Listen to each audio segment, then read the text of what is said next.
Basically একটা নতুন course চালু করলাম, সেটা হচ্ছে BTech in artificial intelligence and data science, শর্টে যেটাকে এআই অ্যান্ড ডিএস বলা হয়।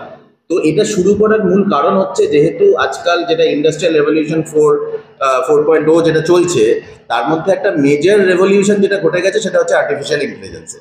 তার ফলে আর্টিফিশিয়াল ইন্টেলিজেন্স এই কনসেপ্টটা হয়তো অনেকে ভাবতে পারে এটা বোধহয় কম্পিউটার সায়েন্স রিলেটেড কিছু একটা, অনলি ওই টিসিএস জেন ফ্যাক্টরটাতে চাকরি চাকরি হতে পারে। কিন্তু আর্টিফিশিয়াল ইন্টেলিজেন্সের অ্যাপ্লিকেশন কিন্তু সারা পৃথিবীর সমস্ত ইন্ডাস্ট্রিতে রয়েছে। সেটা মেডিসিন মানে হসপিটাল হতে পারে, সেটা মিডিয়া হতে পারে, সেটা হসপিটালিটি হতে পারে, স্পোর্টস হতে পারে, যে কোনো কিছুর ক্ষেত্রে কিন্তু আর্টিফিশিয়াল ইন্টেলিজেন্সের একটা বিশাল গুরুত্ব রয়েছে। তা সেই কারণেই ভবিষ্যতে কিন্তু এটা বোঝা যাচ্ছে আর্টিফিশিয়াল ইন্টেলিজেন্সের দক্ষ ইঞ্জিনিয়ারের প্রচুর প্রয়োজন। তো সেই কারণেই গভর্নমেন্টও এটা চাইছে যে আর্টিফিশিয়াল ইন্টেলিজেন্সে বিটেক করানো হোক। তো সেই কারণেই আমরা সেই ইনিশিয়েটিভের সাথে যুক্ত হলাম। আর্টিফিশিয়াল ইন্টেলিজেন্স এবং ডেটা সায়েন্স সেটা শুরু হলো।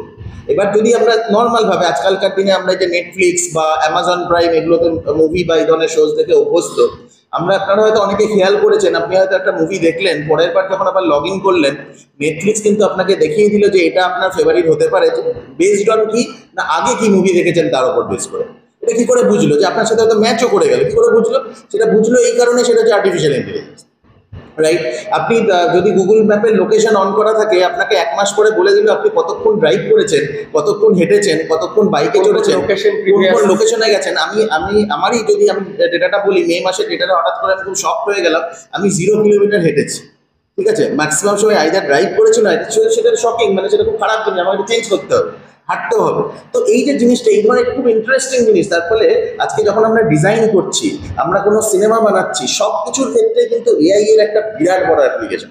তার ফলে এআই নিয়ে পাশ করার পর যে শুধুমাত্র তুমি ওই কিছু আইটি কোম্পানিতেই চাকরি পাবে সেটা নয়, এআই এর অ্যাপ্লিকেশন যে কোনো ইন্ডাস্ট্রি, সেটা ইভেন ল ফার্মও হতে পারে। তাহলে সব জায়গাতেই artificial intelligence, even of course teaching, of course তোমরা জানো যে এখানে মানে এডুকেশন ইন্ডাস্ট্রিতে আজকাল মানে এআই টিচার আসছে, এআই টিচার পড়া স্পেসিফিক একটা সাবজেক্টের উপর বলছেন। তার ফলে যেটা হচ্ছে কি, যে সব জায়গায় গুরুত্ব আছে। সুতরাং আর্টিফিশিয়াল ইন্টেলিজেন্স এবং ডেটা সায়েন্স নিয়ে যারা পড়াশোনা করবে তাদের অ্যাপ্লিকেবিলিটি অনেক। সুতরাং বাট অফকোর্স সেই জন্য 4 বছর ধরে নিজেকে সেই ধরনের টেকনোলজিকে নিজেকে ডেভেলপ করতে হবে।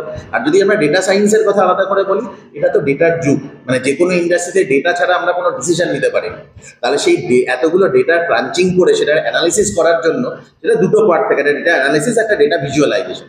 ডেটা অ্যানালিসিসের কিছু সফটওয়্যার আছে, ডেটা ভিজুয়ালাইজেশনের কিছু সফটওয়্যার আছে। তাহলে এই সফটওয়্যারগুলোর অ্যাপ্লিকেশনগুলো অ্যাজ অ্যান ইঞ্জিনিয়ার আমাকে শিখতে হবে, যাতে আমি ইন্ডাস্ট্রিতে গিয়ে সেই ডেটা থেকে আমি একটা ডিসিশন মেকিং জায়গায় পৌঁছাতে পারি।